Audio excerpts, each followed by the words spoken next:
जटायु महाराज के साथ में रावण का भीषण युद्ध होता है और रावण अपनी कृपाण के द्वारा उनके पंखों को काट देता है। जटायु महाराज जमीन पर गिर पड़े। माता जानकी की नजर जिस पर पड़ी उसे राघवेंद्र प्रभु ने मुक्ति जरूर दी। जानकी की जिस पर नजर पड़ी उसको मुक्ति निश्चित करी। भगवान राघवेंद्र ने रावण, कुंभकर्ण, मेघनाथ अनेकानेक दैत्यों का उद्धार किया। विभीषण जी का राज्य अभिषेक किया। वानर भालुओं के साथ में मैत्री होती है और फिर जानकी को लेकर के अवध में आते हैं। अवध नगरी को सजाया गया। राम जी का राज्य अभिषेक होता है। बोले राजा रामचंद्र भगवान की जय। आइए चंद्रवंश में प्रवेश करते हैं।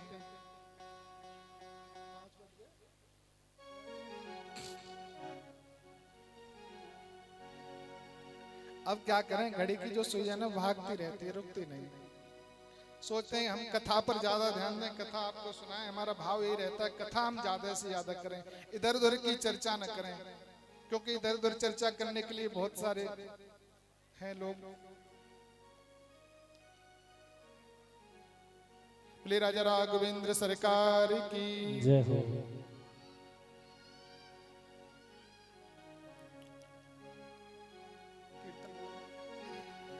बोलिए सियावर रामचंद्र की जय। आइए एक छोटा सा भजन।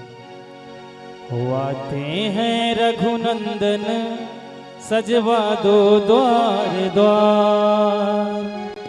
आते हैं रघुनंदन सजवा दो द्वार द्वार। स्वर्ण कलश रखवा दो बंधवा दो बंधन बार।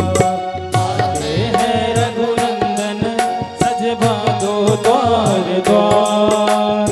आते हैं रघुनंदन सजवा दो द्वार द्वार। स्वर्ण कलश रखवा दो बंधवा दो बंधन बार। आते हैं रघुनंदन सजवा दो द्वार द्वार। आते हैं रघुनंदन सजवा दो द्वार द्वार। स्वर्ण कलश रखवा दो बंधवा दो बंधन बार। स्वर्ण कलश रखवा दो बंधवा दो बंधन बार। स्वर्ण कलश रखवा दो बंधवा दो बंधन बार।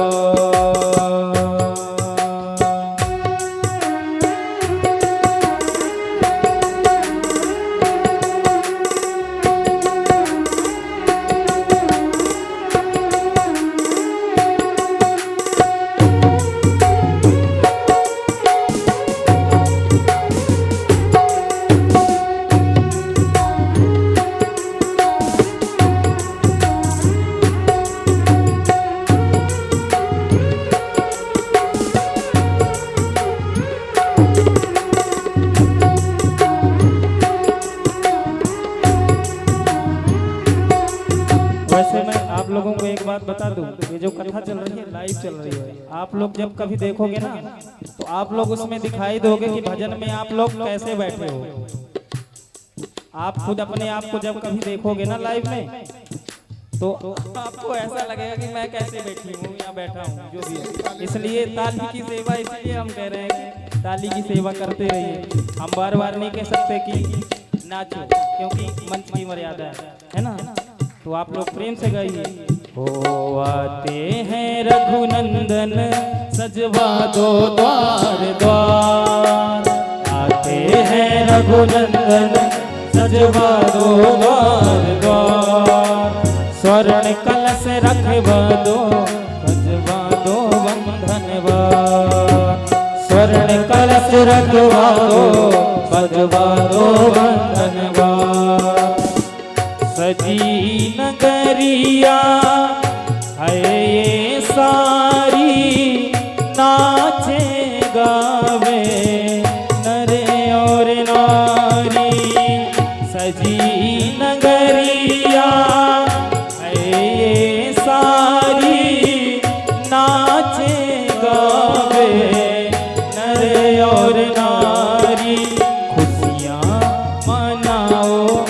और गाओ मंगलाचार, खुशियाँ मनाओ और गाओ मंगलाचार। स्वर्ण कलश रखवा दो, बंधवा दो बंधनवा। ओ आते हैं रघुनंदन सजवा दो द्वार द्वार। आते हैं रघुनंदन सजवा दो द्वार द्वार। स्वर्ण कलश रखवा दो, बंधवा दो बंधनवार। स्वर्ण कलश रखवा दो, बंधवा दो बंधनवार। स्वर्ण कलश रखवा दो, बंधवा दो बंधनवार। स्वर्ण कलश रखवा दो, बंधवा दो बंधनवार। सभी बैठ जाइए। आज लाला को जन्मोत्सव है, आपको पता है।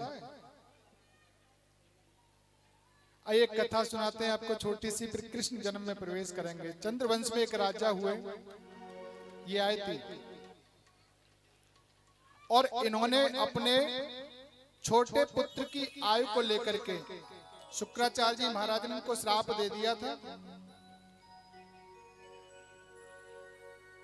तो बाद में इन्होंने वृद्धा कि आप वृद्ध हो जाओ,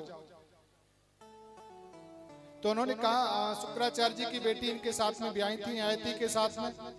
तो उन्होंने कहा, महाराज आपकी बेटी को भी कष्ट होगा। शुक्राचार्य जी बोले, तो मैंने सोचा ही नहीं। बोले, हाँ, यदि आपकी कोई संतान आपको अपनी आयु दे देगी तो आप फिर से जवान बन जाओगे, युवा बन जाओगे। अपने बड़े पुत्र यदु से कहा, तो यदु ने तो मने कर दिया। बोले, पिता को अपनी में आयु प्रदान करता हूं, युवा अवस्था प्रदान करता हूं, तो मातृ संबंध का मुझे दोष लगेगा। छोटे पुत्र से इन्होंने आयु को लिया, छोटे पुत्र ने दे दिया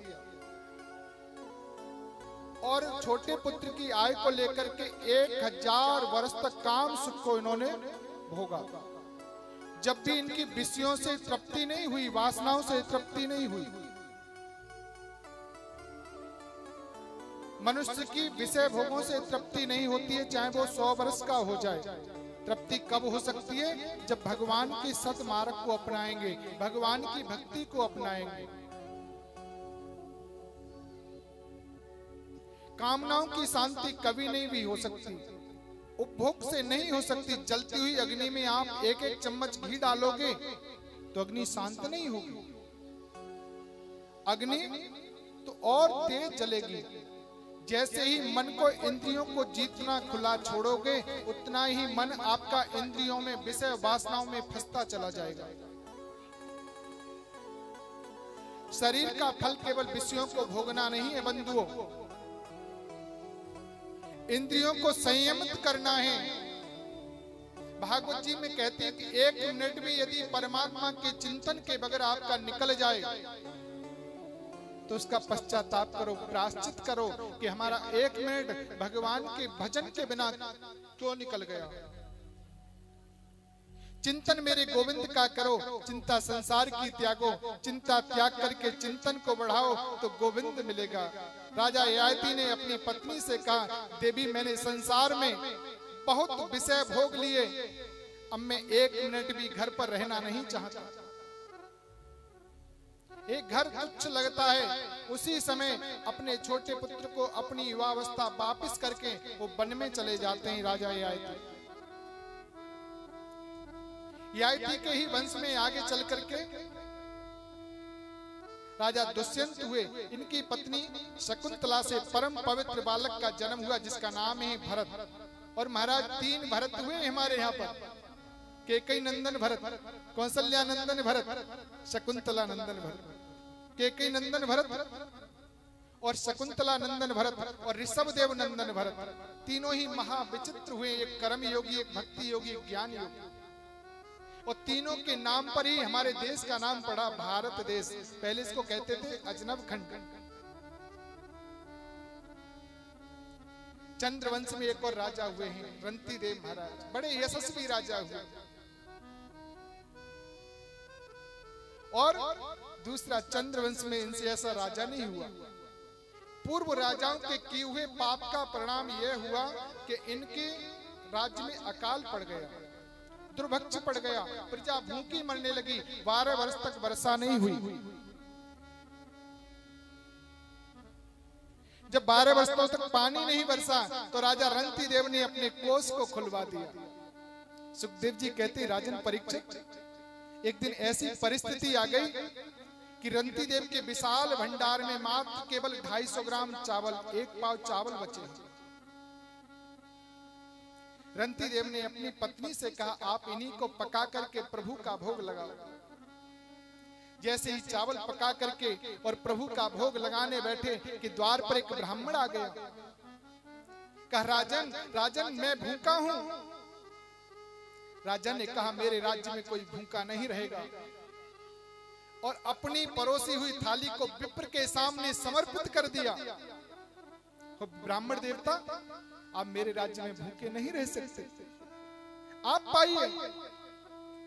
तुलसी दल छोड़ करके राजा जैसे ही पानी का गिलास लेकर के आज भोग लगा करके बोले, आज पानी पीकर ही काम चला लेंगे। जैसे ही पानी पीने के लिए उद्यत हुए कि एक चांडाल आ गया, 2 कुत्तों को साथ में लेकर के, राजन मैं भी भूखा हूं और मैं भी प्यासा हूं और मेरे दोनों कुत्ते भी प्यासे हैं। रंती देव ने कहा, मेरे राज्य में कोई प्यासा नहीं रहेगा, आप भी पानी पियो और अपने कुत्तों को भी पिलाओ। जो हाथ में लोटा था, घड़ा था, और जाकर के चांडाल को पानी पिलाया और कुत्तों को पानी पिलाया।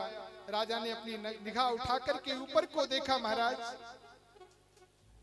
रंती देव ने कहा, गोविंद मुझे स्वर्ग नहीं चाहिए, मुझे बैकुंठ नहीं चाहिए, मेरी